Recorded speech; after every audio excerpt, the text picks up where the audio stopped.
사회 1번 문제 풀어보도록 하겠습니다. 다음 중 한글 윈도우에서 다음과 같이 파일을 삭제하였을 때 휴지통에 저장되는 경우로 옳은 것은 이렇게 되어 있습니다. 우리가 파일을 델리트 키 누르면 휴지통에 일단 들어가게 되죠. 그리고 그걸 복원시킬 수도 있고 합니다. 그러나 이제 완전 삭제를 해서 휴지통에 들어가지 않는 경우도 있죠. 몇 가지가. 그게 이제 보기 중에 있다라는 거겠습니다.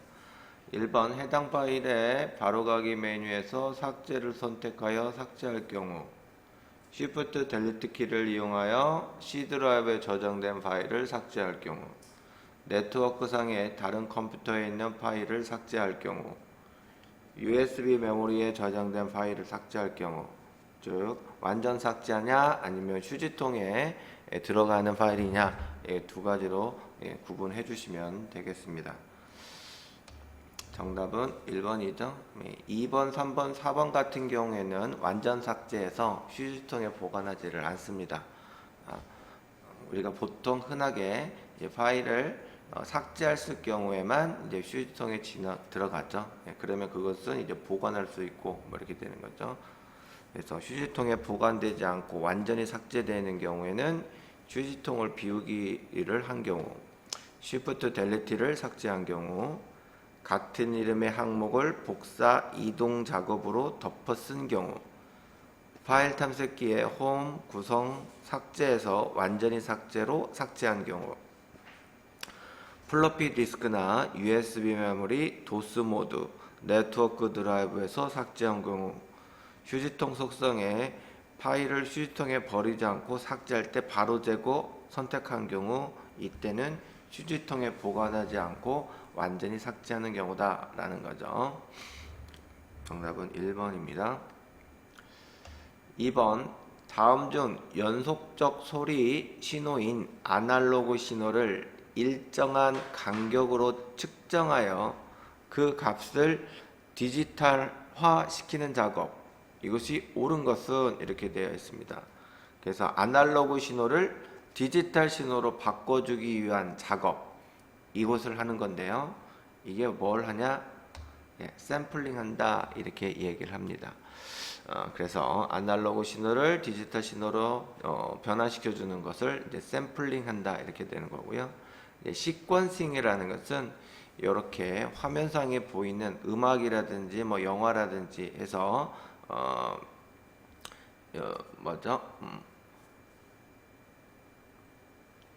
그 소리하고 영상을 이렇게 맞춰주는 거, 이런 것들을 이제 하나의 시퀀싱 이렇게 단위를 의미하는 것이 바로 시퀀싱이다라는 거고, 그 다음에 이제 멀티플렉싱이라는 것은 이제 다중화 작업입니다. 그러니까 통신 하나에 여러 개의 사람들이 같이 사용을 해야 되겠죠. 근데 그때 이제 그것을 마치 한 개의 혼자 사용하는 것처럼 작업을 해줘야 됩니다. 그런 것들을 이제 다중화 작업을 해준다라는 거예요. 그래서 통신 기술이다 이렇게 보시면 되겠습니다.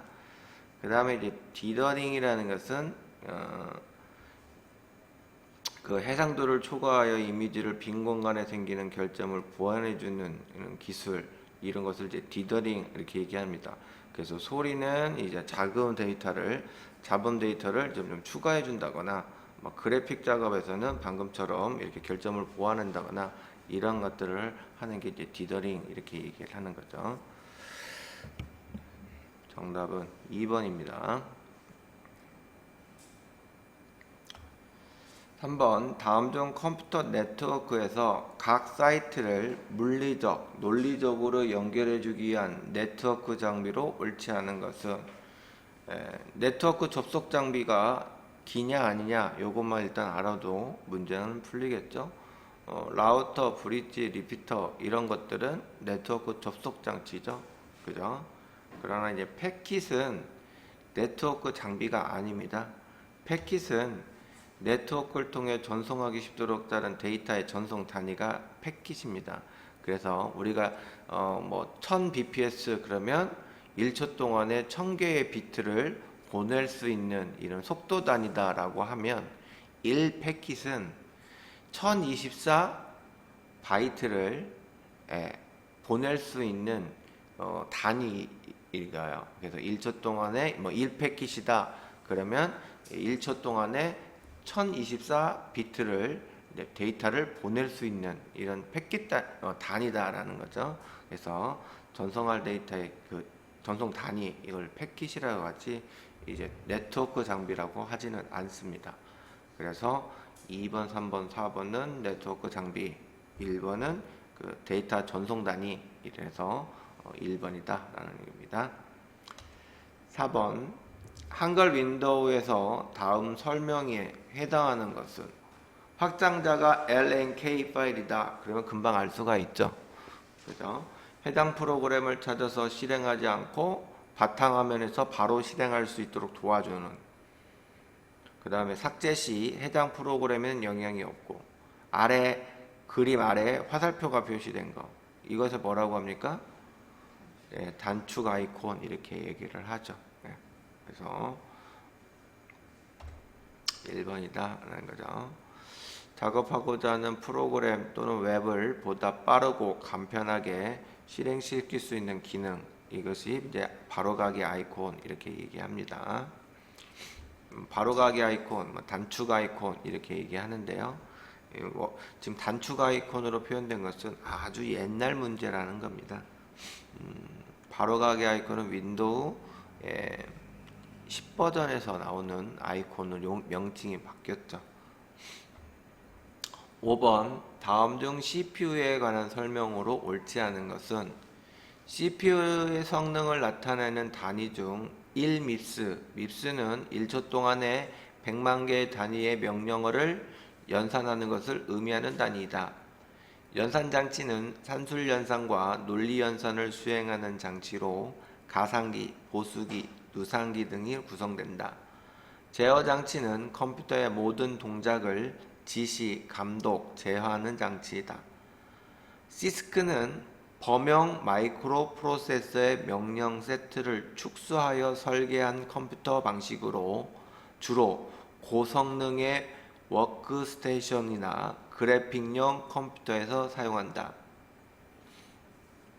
일단 2번, 3번은 맞는 말 같고요. 이제 1번과 4번 중에 이제 모르기 때문에 이제 찍어야 되겠죠. 그죠? 정답은 4번입니다. 시스크는 범용 마이크로 프로세서의 명령 세트를 축소한 게 아니고요. 그 범용 마이크로 프로세서 축소에 설계한 방식 요거는 맞는데요. 주로 고성능의 워크스테이션이나 그래픽용 컴퓨터에는 리스크 마이크로 프로세서가 수행이 되지 시스크가 수행되지는 않습니다. 그래서 앞에 말은 시스크로 맞기는 한데 뒤에 말 고성능의 워크스테이션 그래픽용 이거는 리스크를 사용하고 시스크는 주로 여러분 앞에 있는 PC에 해당하는 인텔 칩, 인텔 CPU 이렇게 얘기하잖아요. AMD CPU 뭐 이런 것들은 주로 시스크다 이렇게 보시면 되겠습니다. 물론 그 인텔 마이크로 프로세서에는 서버용 CPU가 있고 그 다음에 개인용 PC용 그 CPU가 같이 나눠서 팔기는 합니다. 그러나 이제 인텔은 보통 개인용 PC에서 돈을 많이 벌었죠.